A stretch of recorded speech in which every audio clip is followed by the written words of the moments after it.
يا مساء الخير ومساء الجمال عليكم. كيفكم بنات؟ شو اخباركم؟ يا رب تكونوا بألف خير وصحة وعافية وراحة بال وانتوا تشوفون الفيديو. اول شي حابة اقول لكل وحدة حتتزوج او كل وحدة مقبلة على الزواج او وحدة مثلا او اي شيء، اول شي بقول لك مبروك يا عروسة، الف مبروك. هذه اهداء وردة مني لك وبقول لها الف مبروك. طبعا شوفوا اسمها موجود هنا. طبعا أنا مرة أحب المسكات اللي شكلها كذا كلاسيك وردة وكذا. المهم ما علينا.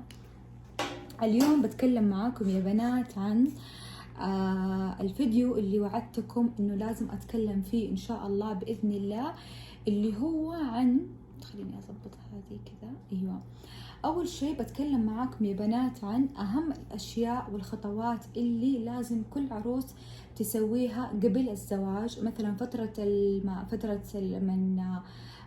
قبل الزواج، فترة انك انت تروحي عيادات، انك انت تهتمين بنفسك وكل شيء.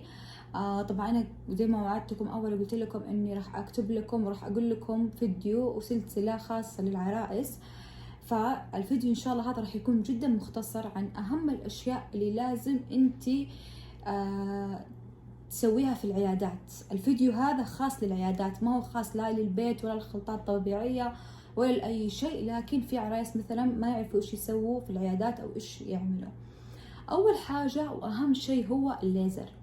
طبعا في كثيرين بنات للأسف يعني التعليقات كانت تجيني على السناب شات، وبرضو من بعض البنات اللي بقابلهم انه في بنات كثيرين ما بيسووا ليزر. يا جماعة يا جماعة، الليزر جدا مهم بالذات للعرايس، لانه الليزر بتسويه 8 جلسات 9 جلسات بالكثير وخلاص الشعر ما بيطلع من جسمك نهائيا. حتى قدام حمل، ولادة، انفاس، الشعر ما بيطلع من جسمك نهائيا. فجدا جدا مهم انك انتي تسوين ليزر للجسم. تكلمت عن انواع الليزر في السناب شات، وتكلمت عن اهم العيادات وافضل عياده. طبعا انا بنصحكم في عياده هي من اوائل العيادات اللي بجده، اللي جابت جهاز الليزر، وجهاز الليزر حقها الجهاز الاصلي مش التجاري.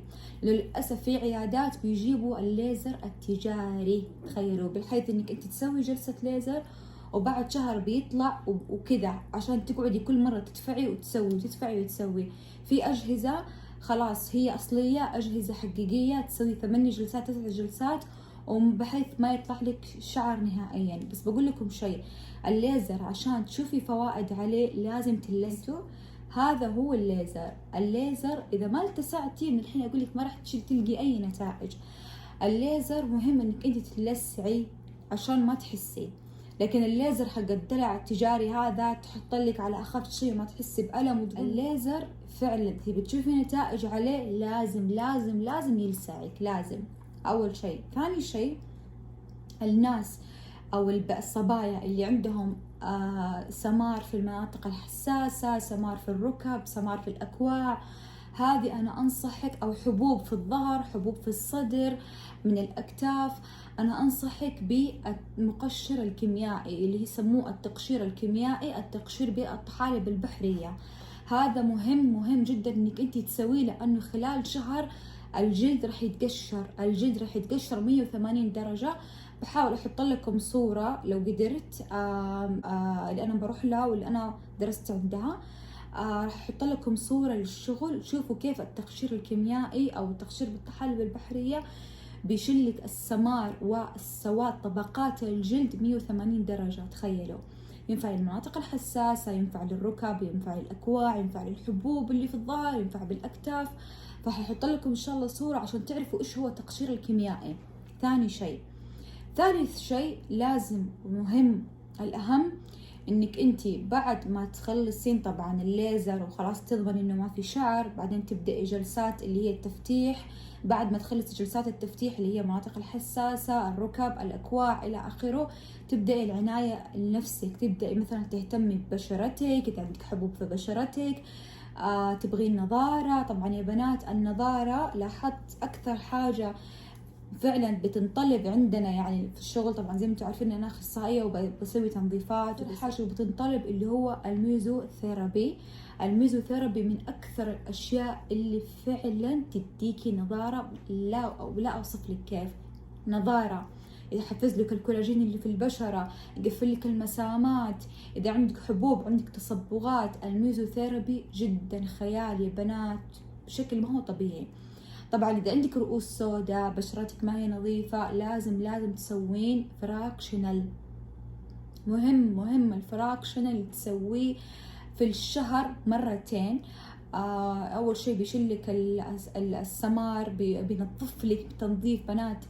أهم حاجة في إنك أنت تلقين النتائج في أي تكنيك أنت تسويه، لازم أول شيء تبدأ بجلسات التنظيف. حتى الميزوثيرابي ما ينفع تسويه وأنت بشرتك فيها أوساخ أو فيها مثلا رؤوس سوداء. الميزوثيرابي حلاوته انك تسويه وبشرتك نظيفة. يعني تخيلي انت بشرتك نظيفة، مسام مقفل، رؤوس سوداء ما في، تبدأ تسوي اشياء اللي تحفز لك الكولاجين، تبدأ تديكي نظارة، تبدأ تفتح لك جسم لو عفوا وجهك.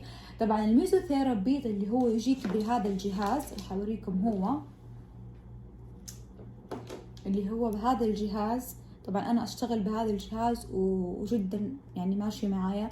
في ماركات كثيرة بس انا احب اشتغل بهذا الجهاز. طبعا طريقته اكيد انكم انتم كيف عارفين. المهم انا ما حقول لكم كيف طريقته، بس بقول لكم انه هو حلو ومهم كل عروسة تسويه. حتى لو قبل زواجك تسويه قبل الزواج بيومين ينفع. ليش ينفع؟ لانه هو يجيكم بإبرة زي كذا. شفتوا الإبرة هذه؟ يجيكم بإبرة زي كذا، راس تحطوه على الراس على الإبرة وخلاص تبدأي كذا يعني تسويه على بشرتك. طبعا هو الميزوثيرابي في منه كذا شيء، يعني في منه اللي بالجهاز، وفي منه اللي هو بالغزق بالإبر. الغزق بالإبر مرات ممكن يطلع كدمات، يطلع مثلا حمار. فأفضل شيء عشان تضمني مثلا عندك مناسبات، عندك مثلا زواج قبل يومين، عندك أي شيء تبي نظارة فورية، أنصحك بالميزوثيرابي اللي بالجهاز. فظيع. طبعا اي وحده طبعا اذا حابه تجي عندي طبعا اتشرف فيكي. راح احط لك رقم الحجز عندي تحت في خانه المعلومات. طبعا انا كيف اسوي؟ انا اشوف البشره انت ايش اللي تحتاجين بالضبط. انت عندك حبوب، انت تبغي انت تبغي مثلا خلايا جذعيه، انت تبغي مثلا كولاجين، تبي تفتيح. حسب الميزو انا احدد. لكن هو بصفه عامه مهم جدا كنظاره وكتحفيز كولاجين. حتى لما تمسح الميك اب وشيء شيء مو طبيعي. ما احكي لكم كيف النظارة كأنك عاملة بلازما. شيء فعلا فظيع. رابع شيء بلازما الوجه جدا جميلة، برضو انصح فيها. طبعا هذه اهم الاشياء يا بنات اللي فعلا مهم انك انت تسويها قبل زواجك. طبعا يا بنات وقبل حاجة ثالث شيء طبعا او رابع شيء اللي هو يا بنات اللي عندهم اثار ستريتش مارك. يعني مثلا يعني انا اعرف بنات مثلا سمنوا ونحفوا، بعدين سمنوا وبعدين نحفوا. طبعا عندها يجي في جسمها علامات تمدد. ترى هذه انت تقدري تعالجيها، مو شرط ترى انه يكون بسبب حمل وولاد وكذا، لا. مرات ممكن تنحفي تسمني، او مرات مثلا جسمك ما في كولاجين فبالتالي بنفس الجلد بيتشقق. هذه تقدري انت تعالجيها. هذه يا بنات بمختصر الفيديو. ان شاء الله يا رب ما اكون طولت عليكم. هو اهم حاجة، اهم اشياء تسوينها في عيادات، سواء انت عروسة او سواء انت بنت تحبي تهتمي بنفسك، هذه اهم الاشياء اللي انت تسويها في العيادات. طبعا في اشياء كثيرة مجهز لكم مواضيع مرة حلوة عن التفتيحات، عن الاشياء خلطات البيت، عن مسكات الشعر. بس هذا الفيديو خاص لانك انت لما تروحي العيادة انا ايش اسوي. تمام. طبعا لا تنسون تعملون لي لايك وتشتركوا في القناة، وشكرا لكل من يتابعني. وإن شاء الله بإذن الله أشوفكم في فيديو جديد. الله معاكم.